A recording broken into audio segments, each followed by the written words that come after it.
All right, it's that time of year again. It is the Revit update season, if you will. This time around, it is Revit 2025, and there are quite a few notable changes.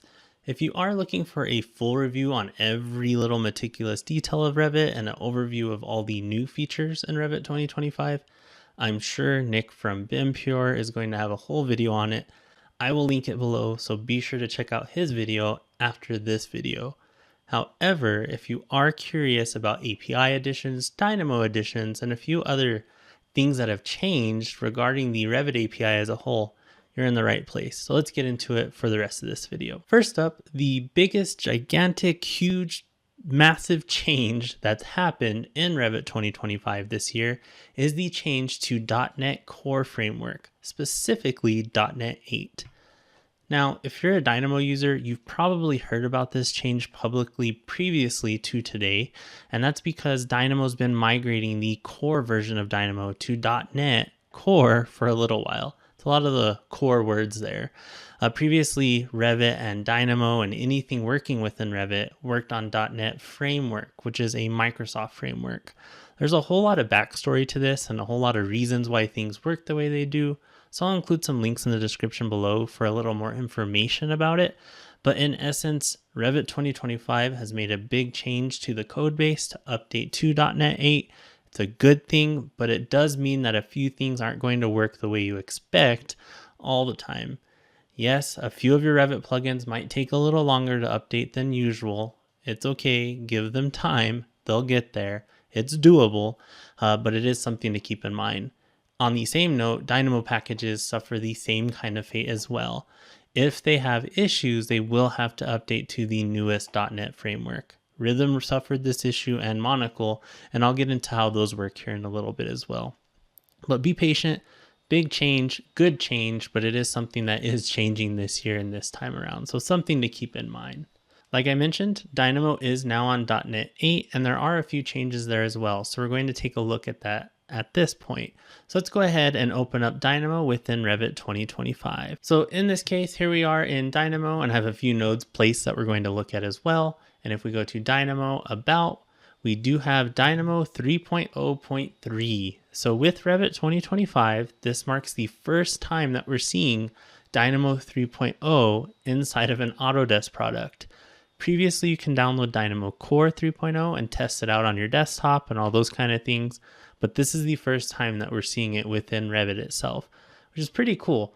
If you've been using Dynamo since all the way back in the 1.0 versions, comment below and let me know. First version of Dynamo that I ever used was 0.6.4, if you could believe it. The nodes were defaulted to yellow. It was a very scary place, and that's how long I've been using Dynamo. So seeing it change over the years has been really interesting, and now we're on version 3, which is huge. It being on version 3, this is because it's a major change to where things won't technically be cross-compatible to older versions. That being said, don't panic. Your Dynamo graph should still work in a 2.x version as well. So don't stress too much. The graphs that I've tested so far, as long as I don't use new nodes, have worked between versions.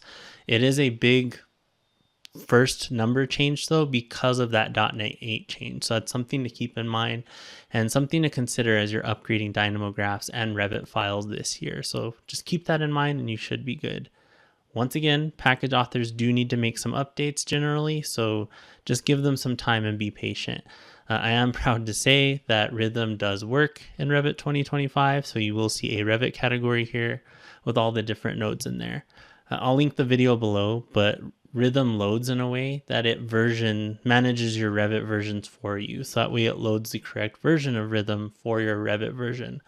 So something to keep in mind. I did mention that the package manager has changed a little bit as well. So in Dynamo 3.0, if we go to package manager, we have a whole new UI. And you'll also notice that I didn't click on search. I clicked on the word package manager. There's no more search in this menu, so it's a little bit different.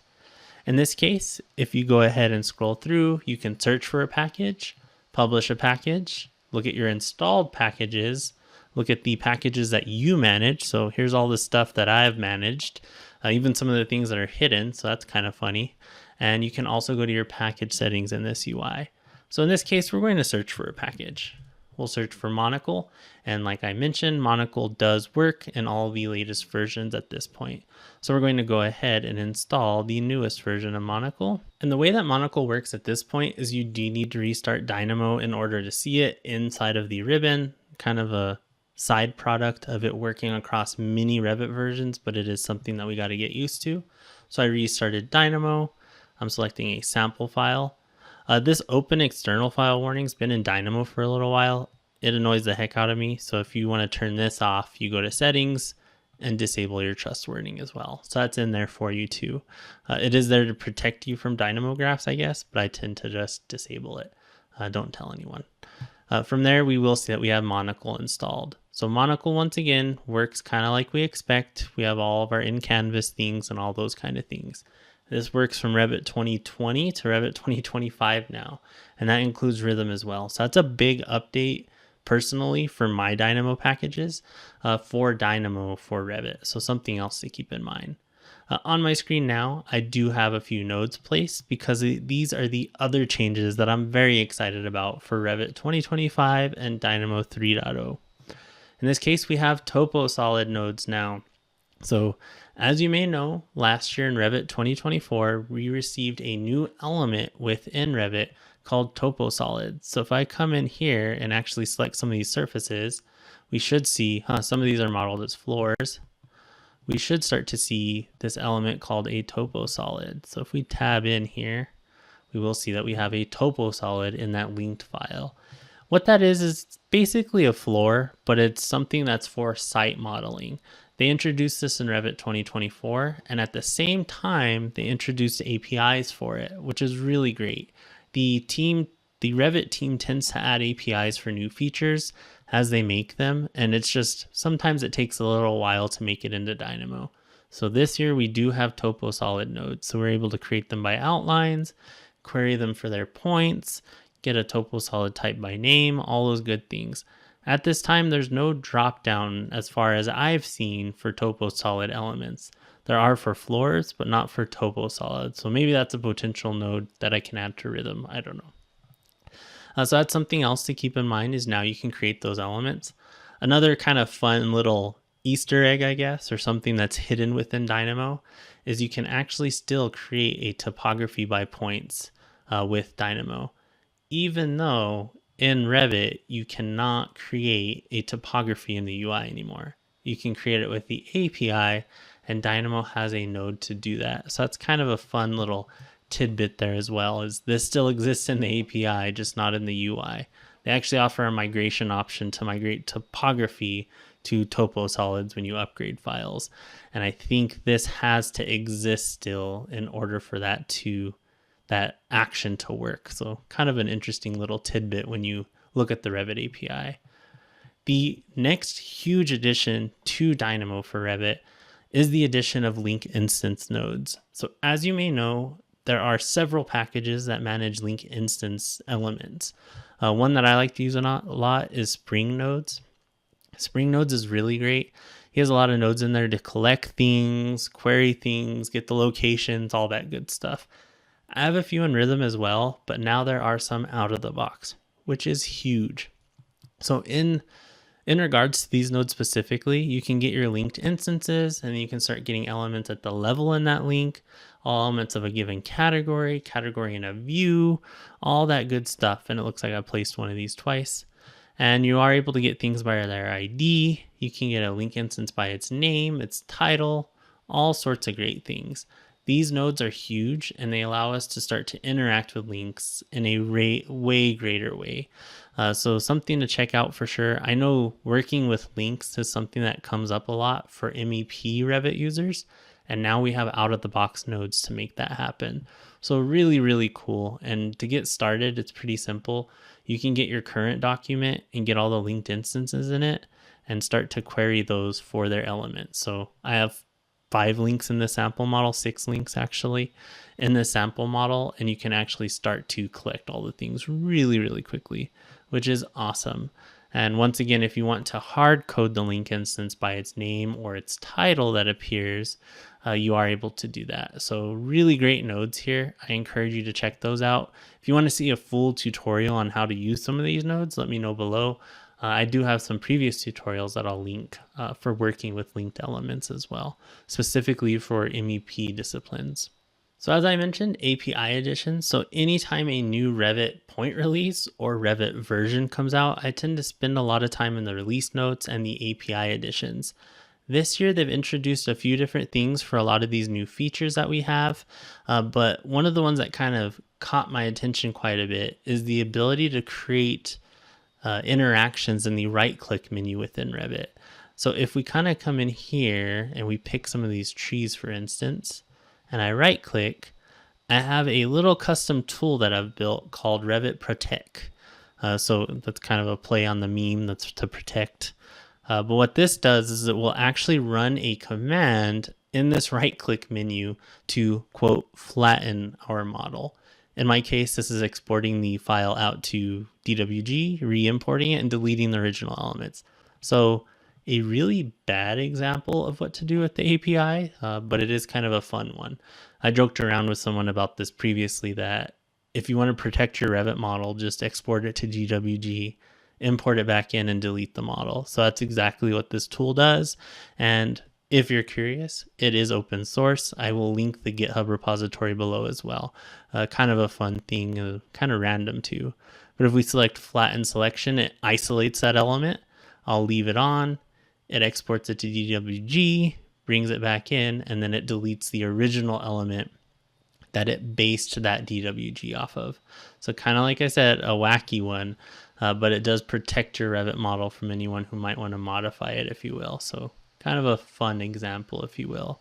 That right-click menu, I see it being something that we can use quite a bit in regards to our Revit plugins. Don't abuse it though, but I think it can be really cool for contextual Revit plugins. You can see that I do need to fix the import level because something did mess up on that. But there it is, my DWG import that I exported with my right-click menu. Cool. And then now what we're going to go ahead and do is cover some of the new features that I like. Once again, there's going to be a bunch of other videos covering every little feature that's been added to Revit, but I thought I'd highlight some of the ones I'm excited about. What's really great about some of these features is they do add APIs for them as well at the same time. So a few of these that I am going to show, they do have APIs already in the Revit API for them. So in order to demonstrate this one, let's go ahead and open up a detail, and we'll see all these are kind of lined up like whatever. I'll select the notes and I'll have to do filter, and we will select our notes, material tags. We now have access to all of these alignment tools within Revit for our tags. So we can align all of them to the left, all of them to the right, or we can distribute them as well. So really quickly, you can start to clean those things up. In the case of this detail right here, they are distributed pretty well. So what we're going to do is just line them all up to the left side of that leader. So really quick, you can do these things with notes. Any tags that you have, you can do this with, keynotes, all those good things. Really welcome addition as well. And that does activate when you select more than one. So as you start to select them, you will see that multiple align. There have been plugins that do this in the past, but this being just an out-of-the-box Revit is pretty huge because you don't have to download another plugin. It's just in here, which is really great. Let's go ahead and take a look at another one. And this one's probably a good example of actually using the distribute option. So we'll go ahead and do distribute. And I missed one, so we'll do it one more time. And we'll hit distribute. So now those are nice and distributed for us, which is really nice. Once again, they have APIs added for that. The last one that I want to highlight is the ability to create mullion profiles with multiple loops. So this is a mullion just hosted on a curtain wall, and it has multiple loops within it. That's not been possible before in Revit. And I know what you're thinking, no, that should be possible. I was thinking the same thing, so I went ahead and checked in Revit 24 as well, which I have open on the screen now. And when you try to use a profile in more than one loop on a mullion, you can't. Now you can in Revit 2025. So that's a really big deal, and I can see us starting to make some profiles that closer represent what's going to get built, which is pretty cool. I don't know how these impact model performance or anything yet, but it is a really welcome addition as well. So another one of those that they added this year. All right, so once again, there's a bunch of links in the description below to read more about a lot of these new features. I encourage you to download it, check it out. Be patient because it is a pretty big change this year with that .NET 8 change. If you use Rhythm or Monocle, those should be ready to go. So let me know if you run into anything weird on them. And other than that, I encourage you to have fun, check it out, test it out, see what they've added, see if they've removed anything. And yeah, have fun with it. And we will see you in the next video.